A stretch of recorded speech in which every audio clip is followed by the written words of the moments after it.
131. If anyone in Israel had reason to be proud, it was David.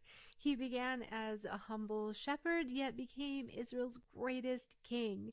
A courageous soldier, a gifted general, and a sincere man of God, it was David who defeated Israel's enemies, expanded their boundaries, and collected the wealth that Solomon used to build the temple of worship for the Lord.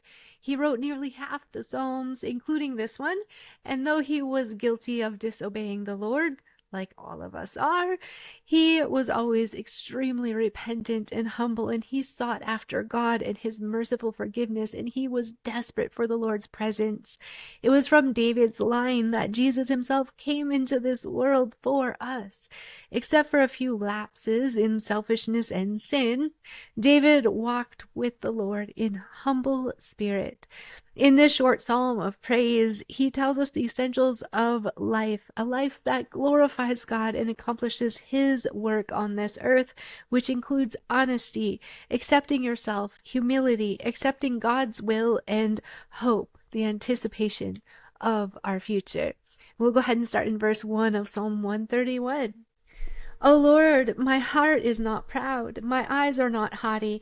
I don't concern myself with matters too great or too awesome for me to grasp. We move towards maturity when we honestly accept who we are, understand what we can do, and accept both. We live for God's glory, accepting the fact that we are created by God, for God, and we have been given gifts and talents by God to carry out the purposes that He has planned for our lives. Rejecting or hating ourselves, fantasizing about ourselves, or envying others is actually a mark of immaturity. A proud heart refuses to face reality. A high and mighty look covers up hidden inadequacy. An arrogant ambition impresses some people, but ultimately leads to embarrassing failures. When we accept ourselves and God's plan for our lives, thanking Him for the way that He has made us, we no longer try to impress other people because we only want to impress God. They will see our worth and they will love us for who we are, for who God made us to be. Spoiled children want to be seen and heard, and they get involved in things that they can't handle. David didn't promote himself. It was God who promoted him. He responded in humble gratitude. And we'll continue in verse 2. Instead, I have calmed and quieted myself like a weaned child who no longer cries for its mother's milk. Yes, like a weaned child is my soul within me. The picture of a weaned child is a beautiful picture of the meaning of humility and maturity. Hebrew children were weaned at the age of 3 or 4, and this experience actually marked the end of their infancy.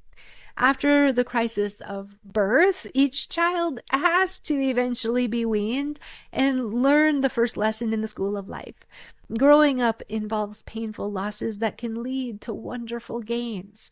The Hebrew word for wean is gamal, and it means to complete, to ripen, to treat kindly, and to deal with fully, and to bring to an end. Maturing people know that life is a series of gains and losses, and they learn how to use their losses constructively.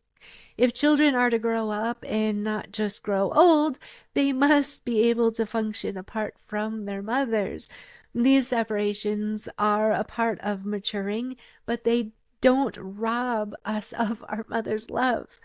God's goal for us is emotional and spiritual maturity, and God sometimes has to wean us away from good things in order to give us better things. Abraham had to leave his family, his city, and he had to send Ishmael away. He had to separate from Lot, and he had to put Isaac on the altar. These were all painful but necessary weanings. Joseph had to be separated from his gloating father and his brothers in order to see his dreams come true. Successful living means moving from dependence to independence and then to interdependence, always in and according to God's will. To accept God's will in the losses and gains of life leads us to experiencing an inner calm that is necessary if we truly want to become mature people. And we'll continue in verse 3. O Israel, put your hope in the Lord, now and always. Infants don't realize that their mother's decision is for their own good. Weaning sets them free to meet the future and make the most of it. The child may want to keep things as they are, but that leads to immaturity and ultimately tragedy. In our vocabulary, hope isn't a type of hope so feeling. It's the joyful anticipation of what the Lord will do in our lives and in the future around us, based on his changeless promises. We know everything he promises is true and eternal, and it will come forth. Our present circumstances are the womb of which new blessings and opportunities will be born from. Life is not always easy, but we can always trust the Lord. He is with us. He will guide us if we let him.